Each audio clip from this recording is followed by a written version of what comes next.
Bonjour à tous, c'est Raph. Je vous prie de m'excuser si cette vidéo n'est pas d'une super qualité, c'est une première pour moi et je suis un petit peu malade.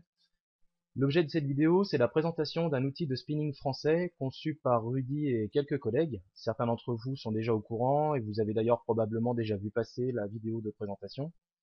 Une petite précision, Rudy m'a chargé de vous faire passer un message. Ce n'est plus la peine de le contacter par mail, Skype ou via le formulaire pour lui demander un accès gratuit. Il a décidé de ne plus en distribuer suite à l'accueil mitigé qu'a reçu son annonce. Mais, car il y a un mais, j'ai réussi à obtenir un dernier ticket pour avoir accès à ce tool. Ça, vous le savez déjà, sinon vous ne seriez pas là. Donc, on attaque par une petite démonstration de cet outil, comme ça vous laissera un petit peu entreapercevoir les possibilités. Donc l'interface se présente ainsi. Vous pouvez saisir donc directement votre phrase. Là, j'ai mis une petite phrase simple et bateau pour que ce soit rapide. Donc, ça fonctionne comme ça. Il suffit de sélectionner votre mot. Vous faites Maj, un clic gauche, et vous avez le Spin Editor qui s'affiche. Ensuite, vous avez différents synonymes. Donc, soit ça peut être des substantifs. Ici, on n'a pas, mais on peut avoir des verbes, des adjectifs, etc. Donc, en fait, il suffit de simplement sélectionner les synonymes qu'on veut inclure dans le spin. Donc là, nous, on était sur le chat, donc le minet, le minou, le mistigris, le matou. Qu'est-ce qu'on a d'autre encore? Le chaton, on peut même mettre le félin. Hop, donc voilà. L'historique, je vous explique, c'est en fait les mots que vous avez déjà utilisés. Ils sont conservés, vous les retrouverez ici, comme ça vous fait gagner du temps. Custom, c'est si vous voulez ajouter vous-même des synonymes ou des expressions que vous souhaitez remplacer. Vous pouvez le faire ici, donc tout simplement le chat, donc nous on était sur le chat, on peut marquer le chien, donc vous le tapez, petit entrée, hop, il est apparu directement ici. Ensuite, il suffit de cliquer sur Send Spin Editor et vous vous retrouvez directement avec la syntaxe spin que vous connaissez. Donc si on continue, on peut mettre, hop, allez, on va sélectionner ma voisine. On va faire, alors si les adjectifs, qu'est-ce qu'il nous propose? Hop, ça va pas coller. Si c'est des adjectifs, pour les verbes non plus. On va passer directement au custom. Donc ma voisine, ça peut être ma copine, ma femme. Qu'est-ce qu'on peut mettre d'autre? Ma grand-mère. Allez hop, soyons fous. Vous envoyez tout ça. Hop là. Donc, alors, c'est sauvé. On fait pareil, on continue.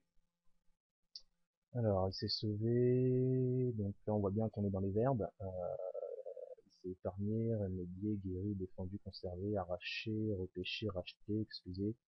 Il n'y a pas grand chose qui colle là. On peut mettre tiré. Allez, hop, custom. Donc, qu'est-ce qu'il a fait? Le chat, il s'est évadé. Il s'est barré. Il s'est fait la malle. Allez hop, on va arrêter là pour la démo, de toute façon, il y en a assez. Donc voilà, ensuite on peut même sélectionner plusieurs mots. Si on fait sur le jardin, on va tester pour voir. Ok, donc là on peut pas mettre dedans parce qu'on l'a pas pris. Euh, qu'est-ce qu'on a? Qu'est-ce qu'on a dans le jardin? Euh, dans la campagne, dans le potager, dans la forêt, dans le parc. Il s'est sauvé dans la nature, dans les bois, dans le verger. Hop là. Donc une fois que vous êtes là, pour voir un petit peu vos spins où vous en êtes, là ça va, on n'a qu'une seule phrase, mais quand on traite des paragraphes entiers, souvent on a tendance à s'y perdre. Vous pouvez cliquer sur Highlight et ça vous met en valeur un petit peu votre syntaxe spin, comme ça c'est nettement plus visuel pour vous y repérer. Vous pouvez également aussi voir directement des aperçus. Vous cliquez sur Show Preview et là vous avez directement des exemples de textes qui peuvent sortir d'après votre spin. Donc ça peut permettre de déceler quelques petites failles, des erreurs qu'on aurait pu faire ou autres. Cliquez sur Refresh et vous avez d'autres exemples. Donc voilà, donc là c'est un exemple super simple, on a fait un seul niveau pour le spin, si vous connaissez, vous savez un petit peu déjà comment tout ça fonctionne, donc c'est pas un outil magique qui va tout vous faire en un clic, par contre ça vous fait gagner énormément de temps dans la mise en place de la syntaxe, des synonymes, etc. Donc c'est vraiment un outil qui est très très performant, qui va encore être amélioré. Rudy nous l'avait déjà dit dans la vidéo, ça m'a été encore confirmé. Euh, il sait exactement ce qu'il y a à faire et il travaille dessus actuellement, donc il n'y a pas de souci de ce côté-là, ça devrait assurer. On va arrêter là la petite vidéo et je vous laisse continuer un petit peu pour la suite. À bientôt.